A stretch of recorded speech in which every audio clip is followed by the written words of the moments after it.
Boo doo doo ba doo boo boo boo doo doo. What's up, guys? What's up, guys? How are you today, all of my internet friends, founders, and the Entree Pro Curious? You've made it, and you're here, guys. Da, da, da, da, da, da, da, da, da. I need your love. Guys, I'm in a good mood today. I'm in a great mood today. I hope your day is going well, whether you are on the road or just listening to me in the background. This is Venture Daily, guys, where we drop news bits, for founders and the Entree Pro Curious. We want to make sure that we're equipping founders and the entrepreneurs out there with information that you can use and you can leverage, especially if you're building something.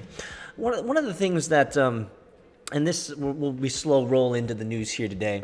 But one of the things that I have been spending time thinking about, and maybe that's why I'm maybe a little bit more jovial than usual, though generally I am ridiculously jovial in life.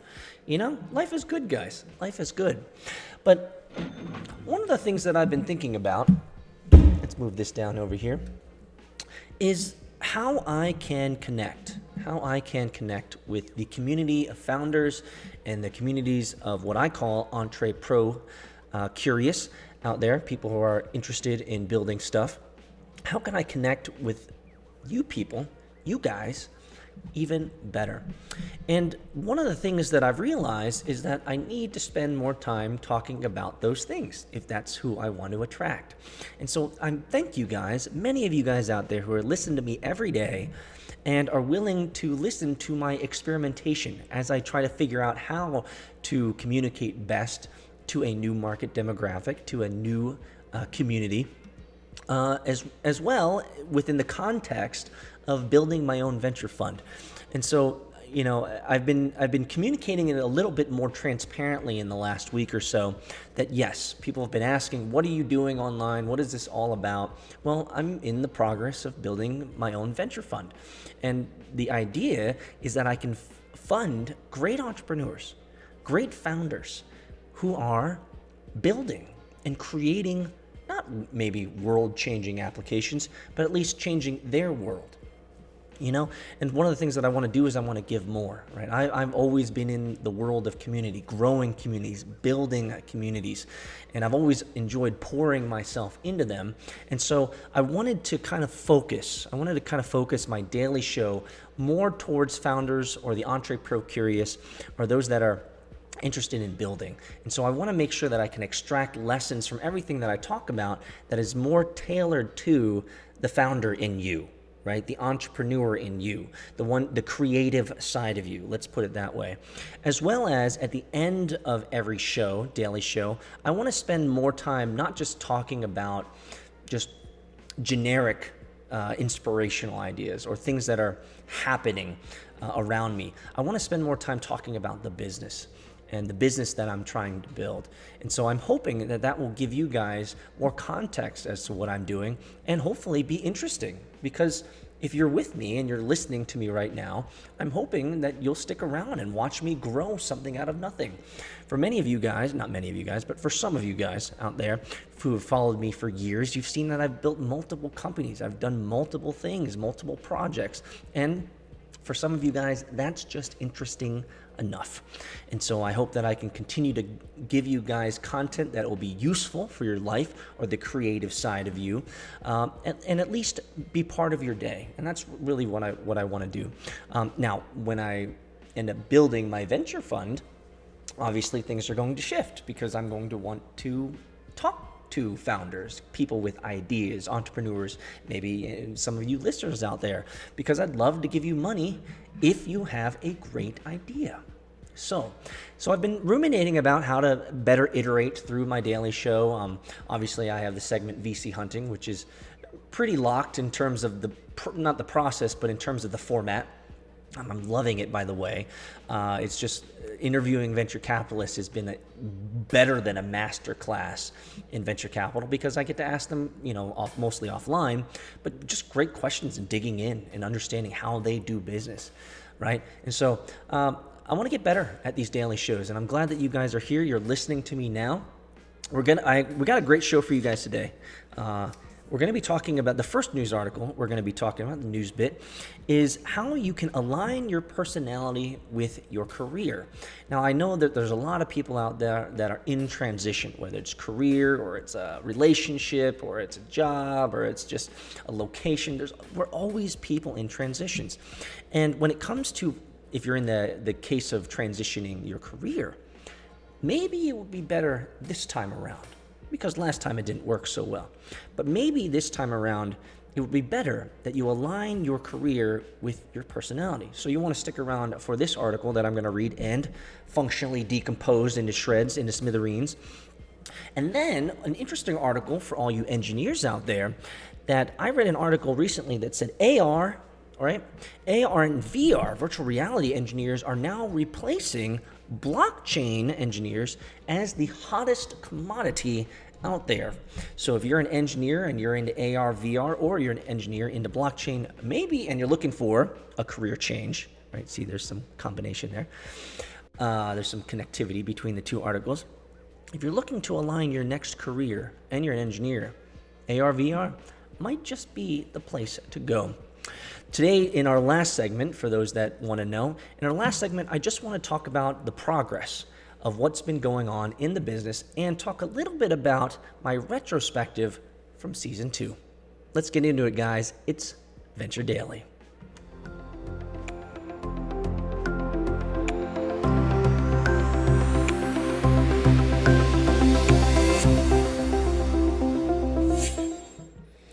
So, how to align your personality with your career. When you're searching for the right career to pursue, you may wonder if personality tests can help you determine a healthy path as you begin your work journey. If you are in high school or college, you're probably, hopefully, starting to do some self-reflection, discovering your passions, and spending time determining what you'd like to pursue as a profession as you move into adulthood. Taking into account your personality is a critical step when it comes to finding the right vocation. And today, many Americans are overworked while they remain in a field that they don't enjoy. Don't be like those guys.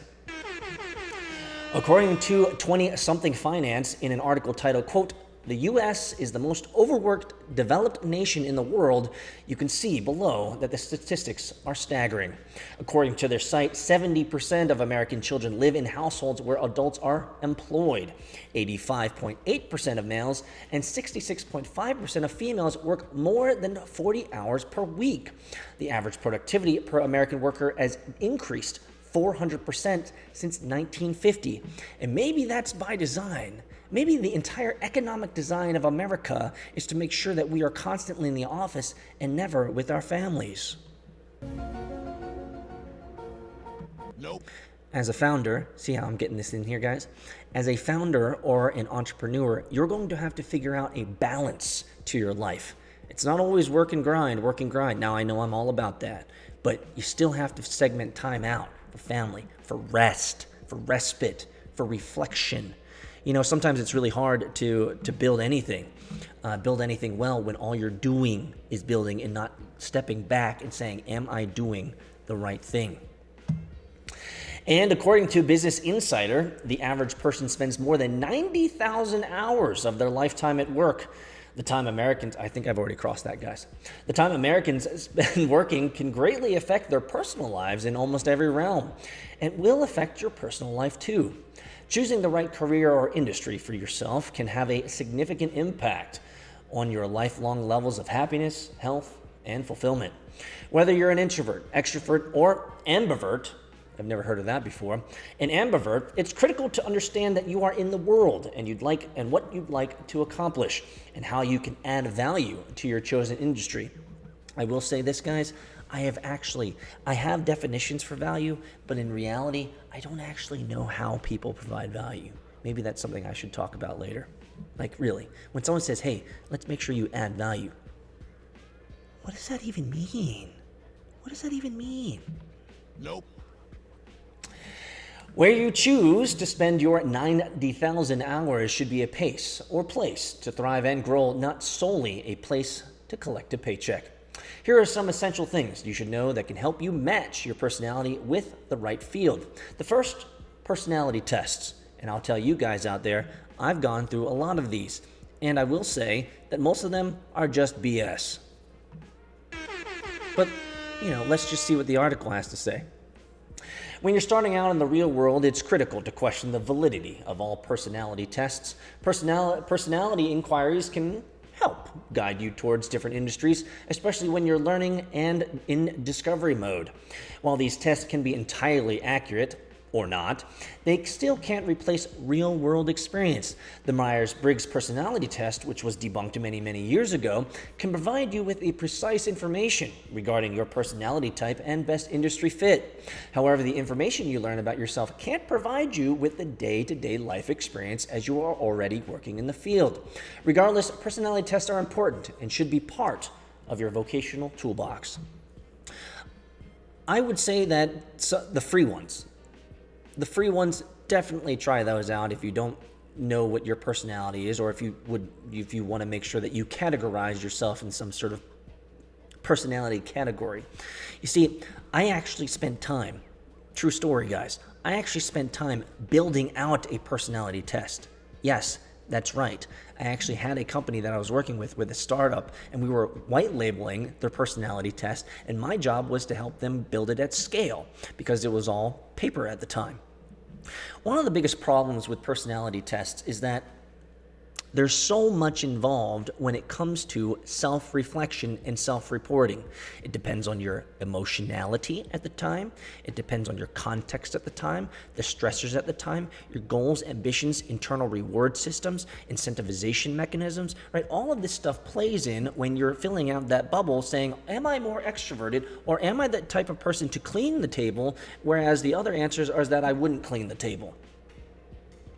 You see, one of the things that they pointed out here, which I'm glad, is that real-world experience tells you really how much you're going to enjoy that work. A personality test will put you in a bucket, and if you identify yourself with that bucket, that actually can be a constraining factor.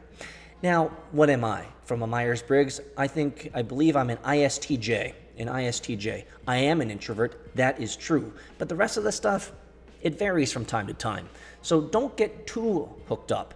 When it comes to these personality tests, I don't think they mean a whole lot unless you inject meaning into them. Consider that, guys. Consider that. Let's go on to this next segment here. So the next way that you can figure out whether your personality matches your vocation is volunteer and internships. Big deal. I think this is the best, guys. I did 3 co-ops through college. That's the way to do it. You want to learn? Do a co-op, do an internship. If you're not sure where to begin when it comes to discovering your career path, you can consider volunteering or interning. This way you can experience different roles in everyday setting with a no-holds-barred. Also, since volunteering is not something you are required to do, it can help you gain real-world experience in various industries without the pressure to produce. That's nice. You don't actually have to produce any value. Also, you won't have to make a serious commitment, and you can always change your mind where and how you want to volunteer.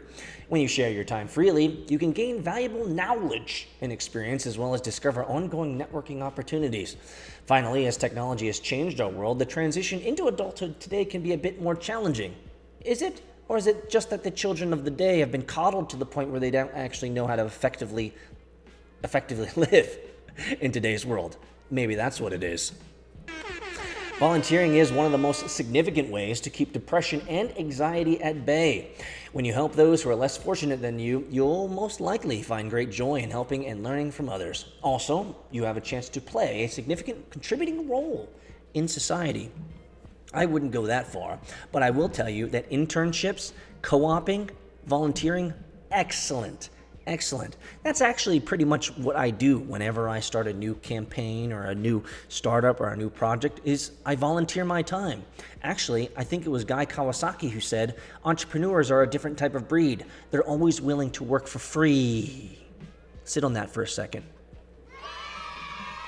Entrepreneurs are always willing to work for free. And one of the reasons behind this is because entrepreneurs know that they need to grow. They need to get educated. They need to earn their stripes to get into a new market, a new product market, a new area of expertise, a new job, a pivot, a new career. Like entrepreneurs we're willing to work for free. And as you guys clearly see, one of the things that I'm doing is I'm interviewing venture capitalists. Why? Because I'm going to build a really, really, really cool venture capital fund. And the thesis, it's so juicy, guys. I'm really excited about it. But I've been on one side of the table, and I haven't been on the venture capital side of the table. So what am I doing? I'm volunteering my time to interview people, to learn. Maybe some of you guys could take that and run with it in a big way. The third thing that this author says is keep an open mind. Well, you should always keep an open mind. It is critical to obtain various opinions and learn as much as possible when you're pursuing your profession. In addition to personality exams and volunteering, speaking to a career counselor can be invaluable assistance. Or speaking to experts in the field already. That's what LinkedIn is for. Connect with them. Ask them questions. Many universities and career coaches can offer guidance and assist you in the right vocational choice. You can also go to LinkedIn and find a mentor. Or you can connect with me on LinkedIn and ask me questions. I like answering them.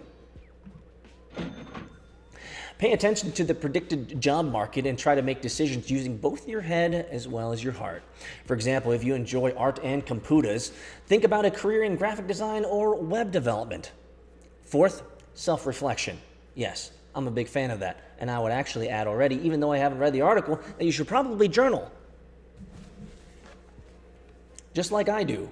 I'm journaling all the time because my best ideas always come at random moments. So make sure that you're writing those ideas down. One of the smartest ways to find the right career path is to make sure that you take time to get out and know yourself well. Figure out how you stand out from the crowd. What makes you different? What different offerings do you bring to the table when you compare yourself to other candidates?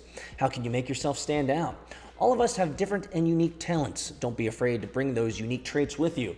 Try new experiences. Spend time shadowing many industries and work with a mentor who can assist you in defining your brand. You won't need a mentor to help you define your brand once I finish my book. That's going to be all about branding, guys. Some of you guys will want to buy this book. Well, hopefully I can maybe do a giveaway and give it away to my subscribers. When you take time for self-reflection, you'll have a much better idea of the kind of work and culture that best fits your personalities. Here's another one, hobbies and networking. Also, try to arrange time to work on hobbies that you enjoy. Take classes and attend networking events. Big deal. Go to networking events. Get out of your shell, guys. When you have a hobby, you're more likely to meet people in the same field as well, which can lead to many opportunities. Also, if you decide to take ongoing classes, you'll find that lifelong learning not only provides you with new skills, but can also bring the right people into your life when you least expect it. Remember, 90,000 hours. That's it, guys. 90,000 hours is what you're going to be working. While personality tests can be highly useful, remember that it's critical to figure out which career suits your personality best. 90,000 hours of your life is a long time, and you want to work where you can add the most value, whatever that means, and where you'll thrive as a human being contributing to society. When you can understand your personal needs along with your personality, odds are that you'll end up on the right career path. Well, I would say that this article is pretty good. It's not great, but here's what the founders and the entrepreneurs can gain from this. The point is that when you want to figure out your next career pivot, when you want to figure out what you want to do next, do it better this time. That's all I have to say. Just do it better this time. I'll give you an example. When I was going through my YouTube career, and someday maybe I'll take a deeper dive into this, but when I was learning how to do videos online, I went through 1, 2, 3, 4, I went through 5 different market segments in my experimentation of YouTube. I talked about all sorts of things. I needed to figure out where my personality matched. Where did my personality sit? What am I willing to talk about? What am I willing to comment on? What are the landmines that I've figured out that I shouldn't talk about because it's just not my personality, or it's just something that takes me away from the focus of what I should be talking about, like politics. Like I really try to stay away from that as much as possible because I don't find that to be useful for the entrepreneur or the founder. When you're rich and you have lots of money, then you can sit back and watch news all day and then tweet on Twitters about your ideas of politics. But if you're an entrepreneur, you're a founder, you should be sticking to tech news. You should be sticking to venture capital news. You should be sticking to channels like mine, which I'm like the only daily show in venture media right now. So stay with us here, right? You should be focusing on areas that actually help you. And this whole idea about hobbies, I get it. You need to get out. You need to get out in the world and do something different from what you're doing usually. For me, that's racing. Right now, I used to be racing. I sold my race car. Now it's investing myself in my son. But let's get back to my first point. Just do it differently this time. I think a lot of people get a lot of pressure. They have a lot of pressure on doing something better the next time and getting it right. You're never going to get it right. Actually, frankly, your entire life you're going to be getting things wrong. And I would even go as far as to say, if you have it in your blood that you're a founder, entrepreneur, or the entrepreneur curious, you're going to be experimenting the rest of your life. You're going to be 80 years old, and you're still going to be wanting to try that next challenge. And so for these types of individuals, if you're one of them, just do it better this time. You don't have to make it perfect. You don't have to match the career exactly with your personality. You need to have enough experience to be able to say, I don't like this. I don't like this. I really am good at that. Kind of good at this. But now that I have enough experience, I really should focus on this stuff that I like and I'm somewhat good at. And instead of just trying to focus on all the bad stuff, right? Or what we shouldn't do. Like that should come with experience. It's like, oh, I tried that experience. I did that internship. I did that work for that company for 2 years. And these are the things that I really don't like doing. Pull those off to the side and focus on the things that you really do enjoy doing. Make sense? Yeah, guys. Let's get into this next one. Hired AR and VR engineers replace blockchain programmers as the hottest commodity. Augmented reality and virtual reality jobs are hot, with demand surging 1,400% in 2019, according to the new State of Software Engineering report by JobSite Hired. This means that AR/VR knowledge is a hot new thing, supplanting blockchain engineers, who, according to Hired's data, were in demand a year ago. And I remember covering that. Many of you guys remember. In last year's report, blockchain engineers' demand grew 517%. It's a surprise to me, as AR/VR is having a mixed impact on consumer markets, but demand in the enterprise is strong. Hired said that AR/VR engineers right now are a pretty hot commodity. Could they be? Could they be even hotter? And the salaries range from $135,000 to $150,000 large. Not bad. The majority of software engineers predict that we will see the full impact of AR/VR in the next 5 years. Kind of sounds like all those busy Bitcoin guys. Meanwhile, demand for gaming engineers grew 146% in 2019, and demand for security engineers grew 49%. The data comes from more than 10,000 companies and millions of job seekers who interact with the Hired job site. The company takes the data and combines it with thousands of survey responses from top tech talent to discern their wants, needs, and expectations. Meanwhile, the report highlights the consistency of high salaries commanded by machine learning experts. It also notes that a growing need for engineers skilled in Google's Go language, which, by the way, I've taken a look at. It's aight. It's worth noting that that demand and growth for blockchain engineers slowed to 9% this year, normalizing from its explosive 517% growth last year. This isn't a surprise, as a lot of cryptocurrency and blockchain companies are struggling to get mainstream acceptance. Some companies are scoring relationships with big companies, but there are a lot of blockchain companies that got funding and haven't found traction. Actually, I'm going to be meeting with one of them next week. Hired said that it sees the growth in AR/VR demand as a direct reflection of technology itself coming of age for a broader swath of business outside gaming. From beauty companies like Sephora to furniture retailers like Wayfair, many different types of companies are embracing the capabilities of these world-building technologies. Companies are keeping pay and they're staying relatively competitive, though. In every major market, machine learning engineers rank within the top 10 highest paid roles, with San Francisco leading the pay pack at $162,000. Not bad. A 6% increase over the last year's average machine learning salary in San Francisco. Cha-ching.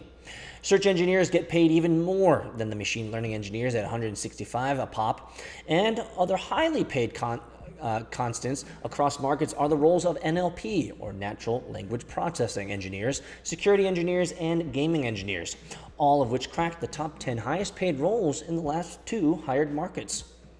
The most in-demand skills. So what are they? Well, in the late last year State of Software Engineers report, the candidate skill sets that made the most in demand on the marketplace were candidates with Google's Go. Oh, well, I said it was aight, but you can learn it. And those candidates have only been more in demand from the last year.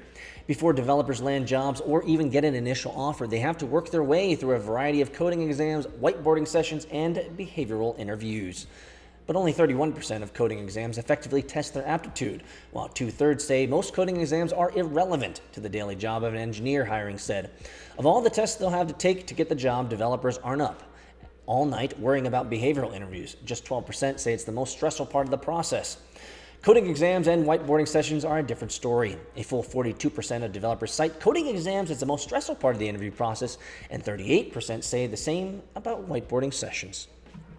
Well, I will tell you that I have done coding exams in the past. I actually applied to Google and Facebook and Microsoft back in the day. And from the coding exams that I did aight, but clearly I didn't get hired. I think most coding exams are a bunch of BS. And if you go on Stack Exchange, you go on Reddit, you go on Quora, or go on any of these types of forums, you can generally find the solutions anyway. Didn't you know? So what does this mean? What does this mean to founders? If you're in the ARVR space or even the blockchain space, it's a great place to be. I'm constantly talking with blockchain engineers still. Some of you guys don't realize that, but I'm having like I said before, I'm meeting with a blockchain guy next week. Actually, I'm meeting with someone this week as well. Daggone, guys. It's still alive and it's still booming. So if you're an engineer and you're looking for a new role, check out ARVR or blockchain. You might find that it will align with your personality. Ooh. Did you know that there's even more value than just audio or video? Follow us on Twitter, Instagram, TikTok at VC Hunting, and make sure to sign up for the VC Hunting newsletter, where you'll be able to get weekly news on venture capital, startups, founder stories, and the occasional wisdom extracted from Peter's brain. Go to vchunting.com to sign up. And now, back to the episode.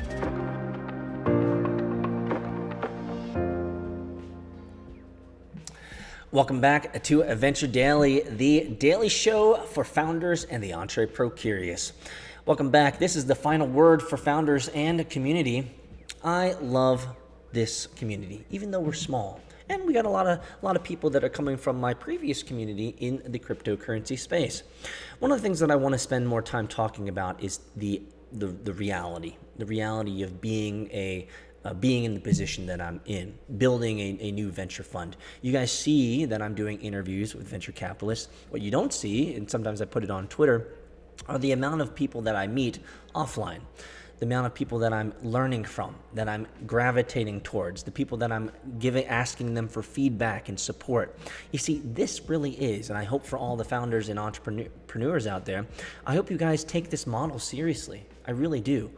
If you're seriously looking to change your career or move into a new place, what I am doing is exactly what you should be doing.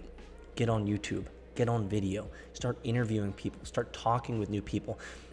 The more that you smash your atoms together with other people that you've never met, with different ideas, different worldviews, different perspectives in life, but in the same market that you want to be in, you'll learn something. And one of the best parts about it is some of the people that you'll meet might actually like you.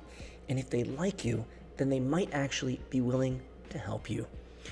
You see, that's what I'm doing right now. We finished season 1. It was a great season of VC hunting. And we've just finished season 2 this week. And I've interviewed 13 in season 1 and 13 in season 2. So I've interviewed 26 guys. 26 successful venture capitalists in only the last 3 months. Consider that idea. Consider how much I'm learning. The amount of people that I'm getting connected with.